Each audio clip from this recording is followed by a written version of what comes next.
Saan daw? Saan? Wala.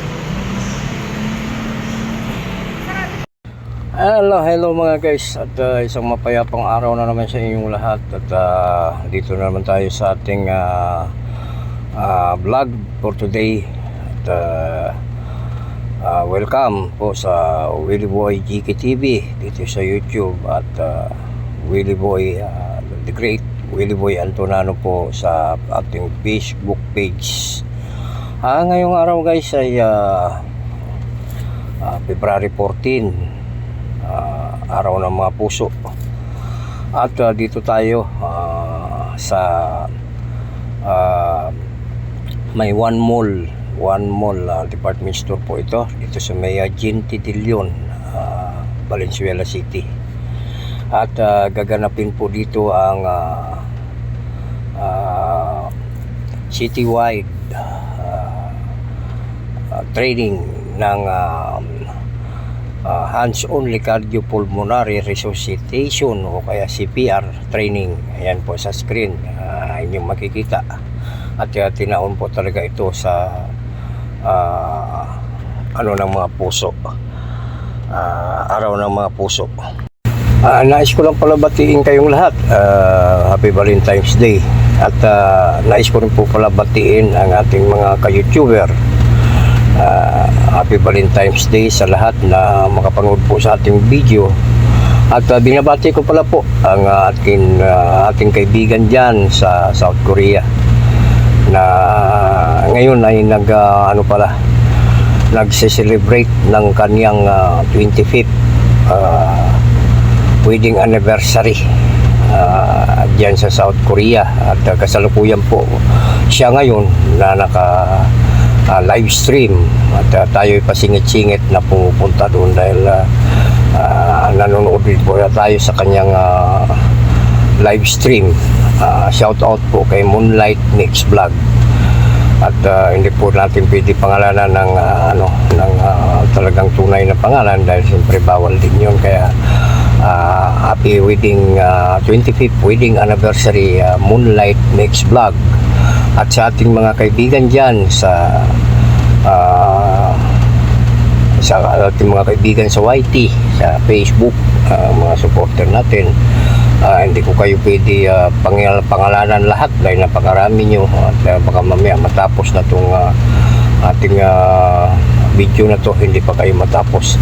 Okay guys, samahan nyo ako. At dito tayo ngayon, papunta tayo sa may registration para magparehistro, para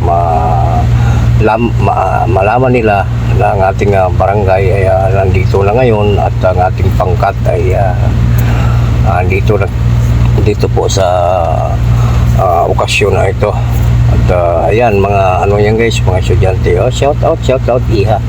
Mga estudyante po yan sa iba't ibang ng eskwelahan, ibang eskwelahan, university dito sa may Valenzuela City. Ito pa ino-orient ang mga estudyante, mga non-government organization para sa tinatawag ng CPR, yung cardiopulmonary resuscitation. At napakahalaga niyan guys dahil sa inyong lingkod guys, ako mismo sa aking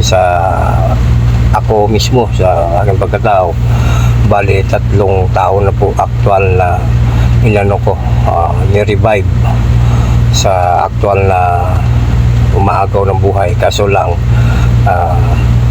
ang malas puro yatap, hindi natin naagapan. Okay, at ayan, tayo ay visual presentation kung ano ang mga bago tayo execute kasi ng CPR. May mga may mga dapat kagagawin bago mo isagawa doon sa isang biktima.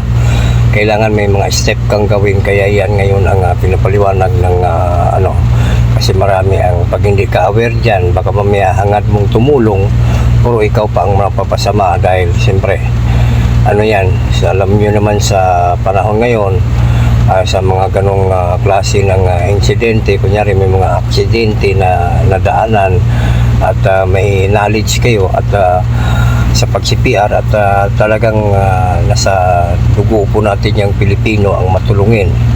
Ngayon, ang masama dyan, tumulong na nga tayo, tayo pa ay napapasama. Kaya binibriefing, baga sa ano talagang pinapamilyar sa isang gaya namin na mga rescue, mga responder, ang tatlong bagay na dapat gagawin bago natin i-execute yung ginagawa nila na yan, yung CPR. Bigyan ko kayo ng isang ehemplo dyan. Ang una muna, kailangan siguraduhin nyo na bago kayo mag-execute ng CPR, ay ang sarili nyo ay ligtas muna. Kasi safety first, bago mag-rescue, safety first. Then ang importante nga, yun nga, yung consent ng kapamilya. Kunyari may mga may ano diyan, okay, kung walang pamilya diyan, yung mga tao bystander, pwede kayo magpaalam diyan na mag-execute kayo ng CPR, kasi hindi ganun kadali-dali gaya nga na guys yung sinabi ko na hangad mong tumulong pero ikaw pa ang napasama sa bandang huli. Kaya yan ang baka ano talagang inano sa amin yung pinapaliwanag sa amin kung ano ang mga nararapat gawin bago mag CPR. Kaya